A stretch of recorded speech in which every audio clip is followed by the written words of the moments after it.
네, 리비안 10% 급등 관련주 다시 시동을 거나 리비안 관련주를 준비를 해 주셨습니다. 네, 맞습니다. 네, 어떤 내용일지 한번 들어볼까요? 일단 뭐 10월 달 우리 리비안 상장에 대한 모멘텀을 가지고 국내 이제 코스닥 기업들이 상한가만 10종목 10번 이상 기록한 것으로 제가 기억을 합니다. 네. 그래서 당시에 리비안이라는 아마존이 투자한 아마존이 10만 대 주문을 선주문으로 넣어놓은 그 전기 트럭 업체가 우리 나스닥 시장에 상장된다라는 그 모멘텀 때문에 그 회사의 부품을 납품하게 될 것이다. 혹은 미팅을 한 적이 있다. 혹은 뭐 여러 가지 그런 이슈와 모멘텀이 부각되는 기업들이 그냥 뭐 그런 부품을 이제 뭐 미팅을 했다 이런 이슈만으로도 뭐 연속적으로 상한가를 기록하는 등의 좀 대시세를 10월 달에 만들어 냈었던 테마입니다. 근데 리비안이 상장되니까 상장 직후에 폭등했다가 지금 리비안이 이번 주 지난주 기준으로 신저가를 상장 이래 신저가를 기록했습니다. 근데 그 신저가를 기록하고 나서 미국 증시가 반등하니까 테슬라가 다시 한번 반등하니까 지금 우리 리비안도 지금 지구 반대편에서 전일자 지금 바닥에서 플러스 10%대 장대 양봉의 상승 장악형의 캔들을 만들어냈단 말이죠. 자, 뭐 일봉상 고가에 위치해 있는 리비안이 10% 올랐다면 그것은 큰 의미가 없을 수도 있습니다. 하지만 자, 리비안 상장 모멘텀으로 우리나라 기업들이 올라갔다가 리비안이 무너지면서 같이 무너졌는데 그 시세를 반납한 저점에서 리비안이 플러스 10%라는 좀 유의미한 바닥권 영역에서의 저는 이제 상승 전환, 상승 반전, 상승 장악형의 캔들을 좀 만들어냈다라고 평가하도록 하면서 앞으로 리비안이 더 올라가게 된다면 과거의 리비안 관련주로 상한가를 기록한 과거력이 있는 종목군들이 다시 한번 제2의 리비안 관련된 테마로 후속 테마로 다시 한번 순환 슈팅이 좀 발발하게 될 가능성을 높게 전망하도록 하겠습니다. 네, 관련돼서 리비안 앞으로 2022년에 그리고 더 먼 미래까지 생각을 했을 때 거스를 수 없는 산업의 흐름인 건 맞는 것 같습니다. 리비안 관련주들 다시 한번 급등을 할 수 있을지 관련된 종목들의 흐름도 또 유의미하게 체크를 해주신 것 같고요. 그럼 다른 부장님들은 리비안 관련주 추가 상승이 가능한가에 대한 질문에 대해서 어떤 의견을 갖고 계신지 궁금합니다. 사실 2021년을 돌아봤을 때 자동차 쪽의 키워드라고 하면 전기차를 빼놓고는 생각할 수가 없잖아요. 그리고 리비안이 제2의 테슬라라고 불리고 있다는데 리비안 뭐 테슬라가 처음 이야기가 나왔을 때 좋아. 기대감은 좋은데 실적이 진짜 찍히나에 대한 물음에서 지금 테슬라 관련된 실적이 잘 나오고 있다고도 하죠. 그 리비안도 그렇게 되면 굉장히 먹을거리가 많아질 것 같은 생각이 드는데 우리 부장님들은 전기차, 리비안 관련주들 어떻게 보시나요? 좋게 보고 있습니다. 긍정적이다. 우리 이 부장님은요? 뭐 저희 리비안 관련해서 이제 상장 전에 이슈를 한번 다뤘었잖아요. 다뤘었죠. 예, 그때도 이제 말씀드렸지만 긍정적으로 일단 보고는 있는데 관련주들은 일단 지금은 모르겠어요. 저는 재료가 상장되면서 이제 소멸됐다라고 생각하는 그럴 수 입장이고 있죠. 그리고 이제 어찌됐든 간에 이제 전기차라는 이 산업 자체는 뭐 우리가 또 엄청 많이 다뤘잖아요. 그렇죠. 뭐 앞으로 50%까지 미국에서 뭐 이렇게 늘린다라고 하면 점유율을 당연히 이렇게 성장할 수밖에 없는 그런 섹터다라는 부분은 분명히 맞습니다. 그래서 리비안 관련주들을 자세히 보면 처음에 관련주라고 해서 급등이 한 차례 쫙 나와주고 후발주들이 또 리비안 관련주입니다 하고 또 밑에서 막 올라왔었어요. 근데 맞아요. 그 기업들의 내용들을 살펴보면 대부분이 전기차 부품을 생산하는 업체들이었단 말이죠. 그러면 결국 산업이 성장하고 앞으로 이제 커간다라고 했을 때 관련주들의 실적이 따라온다라면 뭐 전망은 밝다라고 봐야 되지 않겠나라는 생각이 들고요.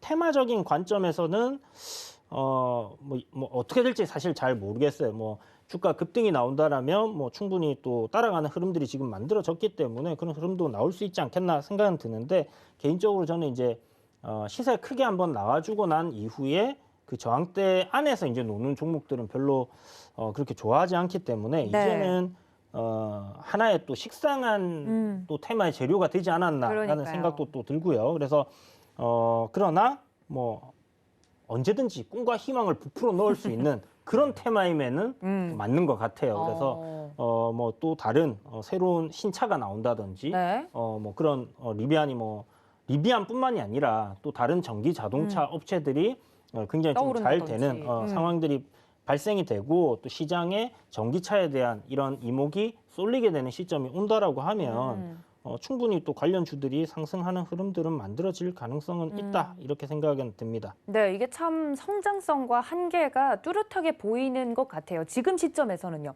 당연히 파이가 커지고 시장성이 커지면 먹을 거리가 풍부해지겠지만 지금에서 종목들이 많이 오른 부분을 봤을 때는 조금 시간이 걸리지 않을까 이런 의견도 있네요. 우리 네. 민 부장님. 리비아는 이제부터 시작입니다. 아, 이제 일단 시작이다? 지금의 연간 생산량은 음. 이제 15만 주 정도 되는 공장을 가지고 있어요. 일리노아 주에. 예. 네, 지금 이 15만 주 정도 되는 연간 생산 캐파를 20만 주로 늘릴 계획이고요. 신규 상장을 해서 회사가 뭐가 생겼나요? 자금 조달을 했습니다. 근데 주식시장에 상장하면서 회사가 얻을 수 있는 거는 회사의 막대한 천문학적인 자금이 조달됐습니다. 그렇죠. 투자금을 얻을 수 있는 투자금을 거죠. 네. 지금 조달받은 상황이에요. 그러면 돈을 써서 공장을 증설하게 될 텐데 네, 약 6조 원에 가까운 막대한 자금을 투여해서 네, 생산 캐파 연간 60만 대 이상을 생산할 수 있는 네, 제2공장을 내년 여름부터 다시 증설에 들어갈 예정입니다. 그러면 이게 완공되는 시점은 2024년도거든요. 그러면 올해가 2021년도고 2024년도면은 사실 내년이면 22년도고 3년 안에 이 60만 대의 생산 캐파가 늘어나는 모멘텀이 있습니다. 지금의 생산 캐파가 리비안이 15만 대인데 이거를 20만 대로 1공장에서 늘리고요. 이 공장을 60만 대를 추가 생산할 수 있는 공장을 2022년도 여름부터 2024년도까지 2년 반 동안 만들어내겠다. 그리고 그런 돈을 조달받았다. 그리고 아마존으로부터 이미 10만 대에 대한 전기 밴을 이미 선주문을 받은 상황이기 때문에 IPO를 통해서 지금 확보한 돈을 가지고 공장을 증설해서 이제 생산 캐파를 늘려나가는 그 시작 단계에 위치한 좀 스타트업이라고 보시면 좋을 것 같습니다. 네. 뭐 테슬라도 처음에는 생산 캐파가 연간 100만 대 이상이 되지 못했습니다. 그랬죠. 처음에는 조금씩 뭐 벤츠에 부품 떼다가 이제 만들었던 테슬라가 지금은 연간 뭐 내년 기준으로 100만 대가 넘게 팔릴 거라고 해요. 테슬라의 그런 전기 자동차들이. 근데 이제 리비안의 2024년도 기준 연간 생산 캐파가 거의 현재 시점 기준으로 15만 대에서 앞으로 3년 동안 80만 대까지 늘어나는 모멘텀이 있습니다. 자, 생산 캐파가 어찌됐건 4배, 5배가 늘어나면 거기에 부품을 조달하는 업체들도 같이 실적이 덩달아 뭐 퀀텀업, 더블업, 뭐 3배, 4배 증가할 수 있게 되지 않을까라는 그런 모멘텀이 앞으로 2024년도까지 리비안이 공장 증설하는 과정에서 좀 모멘텀이 좀 부각이 될 수 있지 않을까라는 좀 긍정적인 부분에서 우리 아마존의 뭐 투자를 이미 받은 선 주문을 미리 받은 우리 리비안은 이제부터 시작일 수 있다. 왜냐하면 모은 돈으로 이제 공장 증설을 시작하기 때문에 라는 코멘트 드리겠습니다. 네, 제2의 테슬라 그리고 아마존의 전기차라고 불리고 있는 리비안의 성장성, 그러니까 미래적으로 좀 확정적으로 이야기가 되고 있는 투자금들이나 성장성을 봤을 때는 이제 시작이다 이런 이야기가 있는데 관련주들한테는 확실히 호재인 것 같아요.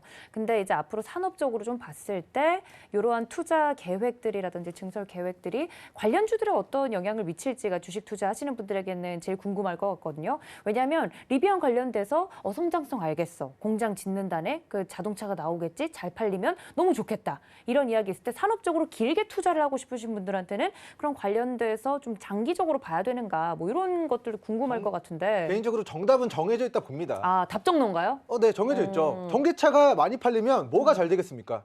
배터리가 잘 됩니다. 아. 뭐 K 배터리 3사 지금 글로벌적으로 인정받고 있고 네. 테슬라는 그냥 일반 세단이나 SUV에 특화된 차량이라고 한다면 리비안은 전기 트럭과 전기 밴이죠. 그렇죠. 아예 그냥 뭐 예를 들어서 아이폰과 폴더블 폰이 다른 것처럼 예.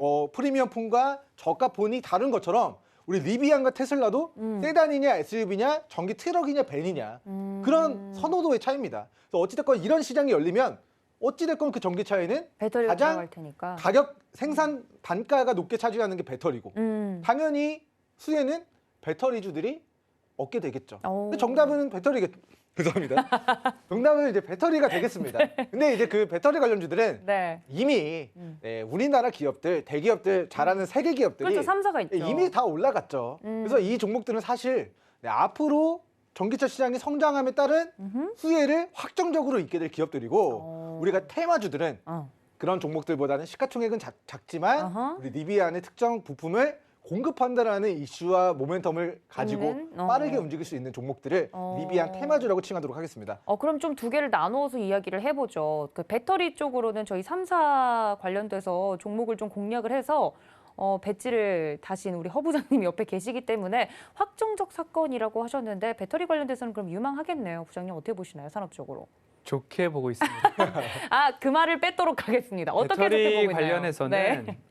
좋으면 주구장창 주가가 올라야 될 텐데 네. 지금은 조금 주춤하고 있는 모습이에요. 그러니까요. 그중에 하나가 IPO 물적 분할에 대한 이슈가 있죠. LG화학. 그래서 제가 늘 말씀을 드렸던 게 이익이 나는데 앞으로 물적 분할에 대한 리스크가 없는 삼성 SDI를 지속적으로 말씀을 드렸던 이유가 거기에 있었습니다. 그리고 배터리 3사 중에 영업이익이 가장 빠르게 흑자로 돌아선 기업이 삼성 SDI이기 때문에 그간 삼성 SDI에 대한 부분에 배터리 3사 중에 그래도 좀 방점을 찍었었다라고 좀 말씀을 드려볼 수 있을 것 같고요. 제가 그간 배터리 관련해서 어떤 이야기를 드렸는지 좀 말씀을 드려야 될 것 같습니다. 허반석 산업부장의 21년도 배터리 섹터 발자국이라고 좀 소제목을 좀 붙여봤습니다. 어머, 네. 3월 달 배터리 완성 기업 중심으로 셀 완성 업체들 중심으로 좀 보셔도 좋을 것 같습니다라고 말씀을 드렸습니다. LG화학, SK이노베이션 그리고 삼성 SDI. 그런데 그 와중에 LG화학과 SK이노베이션의 소송건이 좀 나왔습니다. 그때 제가 말씀을 드렸던 게 공포를 기회로라는 이야기를 들으면서 뭔가 주춤할 때 그래도 사도 좋습니다. 그 이유 근거 중에 하나는 24년도까지 배터리 공급이 수요를 못 따라갑니다. 그래서 주가가 여기서 아예 추세를 꺾어버리고 지하실로 내려가지 않을 것입니다라는 견해를 드리면서 공포를 기회로라고 말씀을 드리면서 그때 공포에 매수를 하셨던 분들은 저와 함께 좋은 수익을 좀 거두셨을 거다라는 말씀 주가에서 나타나고 있고요. 그리고 나서 5월 들어서는 이런 말씀을 드렸습니다.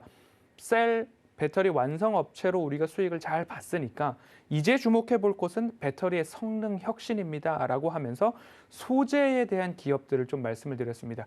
양극재, 음극재, 분리막 이런 쪽으로 첨가재 여러 가지를 말씀을 드리면서 LNF나 천보, 에코프로 BM, 에코프로 이런 말씀을 좀 드리면서 배터리가 빠르게 충전이 되고 한 번 충전으로 길게 가고 그리고 추운 날씨에도 제대로 된 성능이 날 수 있는 부분들 등등의 부분은 성능 개선은 소재의 혁신으로부터 나옵니다라고 해서 완성 셀 업체도 좋지만 소재와 관련된 부분들도 챙겨보실 때가 됐습니다라는 이야기를 5월 달 말씀을 드렸고요. 그리고 나서 9월 달 어떤 일이 있었느냐. 폭스바겐의 파워데이가 열리면서 배터리 내재화에 대한 이슈가 또 나왔고요. 그리고 LG화학에서 배터리 GM 볼트 사업뿐만 아니라 배터리 화재 건들이 좀 나기 시작했습니다. 그때 어떤 말씀을 드렸냐면 배터리 내재화는 하루아침에 일어나지 않습니다. 왜냐하면 20년 업력 이상의 연구 개발을 한 배터리에서도 화재가 나고 있는데 그것을 단숨에 배터리를 우리가 만들겠다 해서 뚝딱 만들어낼 수 있는 기업은 많지 않다. 그리고 현실적으로 좀 어렵다. 그러면 조인트 벤처, 합작 법인 설립을 통해서 완성차 업체와 완성 셀 업체가 합작 법인으로 나아가지 않을까라는 말씀을 드리면서 LG화학, SK이노베이션 죽지 않습니다라는 말씀을 드려서 곳곳에서 조정이 나올 때마다 매수 기회를 좀 짚어드렸었는데요. 이런 것처럼 이제는 9월 달 들어서 밸류에이션이 저렴한 기업들을 보셔야 됩니다라고 순서대로 좀 말씀을 드렸습니다. 완성 셀 업체 보시고요. 소재 업체 보시고요. 이제부터는 저렴한 기업, 고밸류에이션의 표딱지가 붙지 않은 주가의 기업들을 보셔야 됩니다라는 말씀으로 한 해 동안 2차 전지 섹터 소재뿐만 아니라 하나하나 짚어보면서 좀 가지고 왔기 때문에 전기차 시장 앞으로도 저렴한 기업을 보셔야 된다라고 결론을 좀 지어보고 싶고요. 배터리 가격에 있어서는 치킨 게임이 나올 수 있습니다. 그래서 이익을 잘 내는 기업, 이익률이 좋은 기업, 흑자를 내는 기업 중심으로 완성 셀이나 소재 기업들 살펴보시는 것이 앞으로 22년도 네. 전기차뿐만 아니라 배터리 관련된 섹터를 보시는 데에 주안점을 놓고 보시면 좋겠다라고 정리해 보겠습니다. 네, 배터리 3사에 대해서는 우리 허반석 부장님께서 자세하게 또 이야기를 해드렸던 부분이 있기 때문에 그걸 복기해드린 것 같고요. 관련돼서도 전기차에 좀 투자를 하고 싶다, 어떤 종목을 사야 될까, 그 종목을 보는 데 있어서도 기준을 좀 마련을 해드린 것 같습니다. 이 부분까지 함께 참고하시면 좋을 것 같은데요. 관련돼서 전기차, 2차 전지, 배터리 여러 가지 재료들로 올랐던 종목들이 많았죠. 올랐던 종목들을 좀 돌아보면 좋을 것 같은데 민 부장님, 저희 전기차 리비안 관련돼서 어떤 종목들이 있었죠? 네, 이 시간만을 손꼽아 기다렸습니다. 우리 리비안 관련주들 일단 네. 10월 달면 상한가 한 10번 갔다고 이야기 드렸는데 그러니까요, 궁금해요. 이제 리비안이 바닥을 찍고 바닥에서 10%의 장대 양봉을 딱 뽑아낸 시점입니다. 그래서 이제 리비안 관련주들을 미리미리 우리 시청자분들 마음속에 계좌에 상한가 종목을 심어놔야 된다라는 좀 이야기를 드리도록 하겠고요. 네. 자, 오늘 우리 시장에서 조금 강세였던 종목군은 에코캡 종목이 장중에 플러스 19%가 좀 강세를 나타냈지만 예. 종가는 3%로 마무리됐습니다. 아. 그리고 자, 우신 시스템도 4% 상승을 보였으나 네, 결국에는 보합으로 마무리가 됐습니다. 이제 삼진 L&D 종목도 장중에 8%의 상승을 보였으나 보합으로 마무리가 됐습니다. 그래서 아직까지는 리비안 관련주들이 아침에 오늘 오전에 잠깐 치고 가는 듯 하면서 시세를 좀 뺀 모습이 나타났는데 리비안이 치고 가면 결과적으로 리비안을 추종하면서 움직이게 될 테마주들이다라는 좀 견해를 밝혀드리도록 하겠고, 자, 일단 현재 시점으로 이제 리비안이 추가 시세를 기록했을 때 어떤 종목군들을 우리 시청자분들이 좀 관심 있게 봐야 되는가? 네, 우리 관심 종목에 대한 좀 4가지 종목을 좀 브리핑 드리도록 하겠습니다. 자, 오늘 강세였던 종목은 에코캡, 대원화성, 그리고 이제 우신 시스템이었고요. 앞으로 시청자 여러분들이 관심 있게 봐야 되는 종목은 첫 번째, 자, 삼진 L&D 종목이 되겠습니다. 자, 10월 달 본 종목이 자, 10월 19일 상한가를 기록한 과거력이 있습니다. 자, 리비안 관련주로 상한가를 쳤는데 그 시세를 다시 반납한 바닥에서 추세 하단에 위치했습니다. 근데 지구 반대편에서 리비안이 올라간다면 다시 한번 리비안 관련주로 추세 하단에서 반격이 나올 수 있는 종목이 첫 번째 삼진 L&D 종목이다라고 브리핑을 드리도록 하고요. 자, 두 번째 종목은 대유 에이텍 이야기를 드리도록 하겠습니다. 자, 본 종목도 자, 9월 30일에 이제 리비안 관련주로 상한가를 한번 기록한 과거력이 있습니다. 자, 차트 보겠습니다. 자, 9월 30일 상한가, 그리고 자, 10월 18일 플러스 27%, 정말 한 달 동안 상한가를 한 번 플러스 27%니까 거의 상한가 2번을 기록했어요. 근데 그 시세를 리비안이 빠지니까 어떻게 됐습니까? 다 반납했습니다.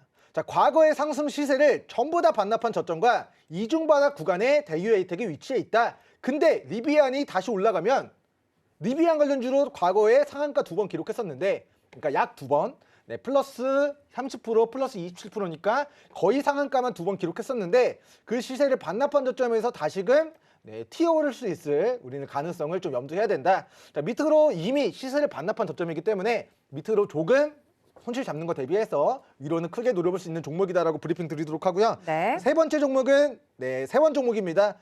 똑같은 시기에 주가가 올라갔었는데 자, 9월 29일 이 종목도 상한가를 기록했어요. 장중에. 자, 상한가를 기록하고 그 다음날 플러스 21%까지 이틀 만에 50%라는 거래대금 빵 터뜨리면서 시세가 나왔었는데 다시 그 시세를 반납한 바닥에서 이제 고개를 들기 시작하는 상황입니다. 자, 리비안 관련주가 상장 이후에 최저가에서 이제 막 고개를 들기 시작하는데 이 종목도 자, 리비안이 추가 시세 기록하면 바닥에서 또다시 리비안 관련주로 추가 시세 나올 수 있는 기술적 구간 위치에 있다 이야기 드리도록 하고요.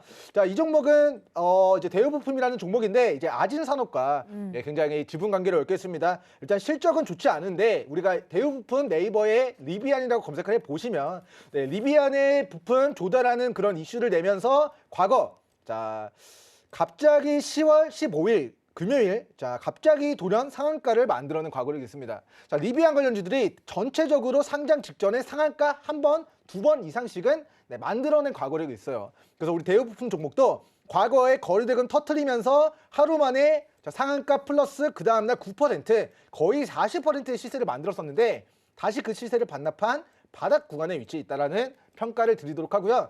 리비안이 올라간다면 과거의 리비안 이슈로 상한가 플러스 알파의 시세를 기록한 종목들이, 그리고 그 중에서도 자, 에코캡 종목 잠깐만 브리핑 드리겠습니다. 자, 상한가를 연속적으로 쳤지만 지금 바닥에 위치해 있지 않습니다. 그러니까 이런 종목들을 추격 매수하는 것보다는 리비안 관련주로 동일하게 좀 부각이 된 과거력이 있지만 좀 바닥권에 위치해 있는 종목군들 위주로 우리 시청자분들 관심 가져보시면 좋을 것 같다. 이렇게 마무리 멘트 드리겠습니다.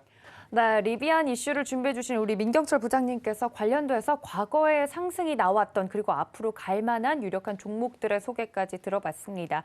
저희 부장님들과 함께 오늘 전기차 그리고 리비안 관련주들 이야기를 나눠봤는데요. 더불어서 내일장 전략 준비해 주셨다고 하니까 어떤 내용일지 지금 바로 만나보시죠. 네, 부장님들의 내일장 핵심 포인트 짚어보고 넘어가도록 하겠습니다. 자, 테마 부장님이신 이 부장님은 연말 마무리를 위해 이것에 집중하자 말씀을 드렸고요. 우리 산업부장님이신 허 부장님은 또 초성 퀴즈를 내주셨습니다. 마지막이 수익인 것 같은데 그 중간을 제가 모르겠네요. 관련돼서 맞추고 싶다 하시는 분들도 집중해 주시면 좋을 것 같고 마지막으로 오늘 발제자이신 상한가 부장님, 리비안이 오르면 이것도 상승한다 이야기를 해드렸습니다.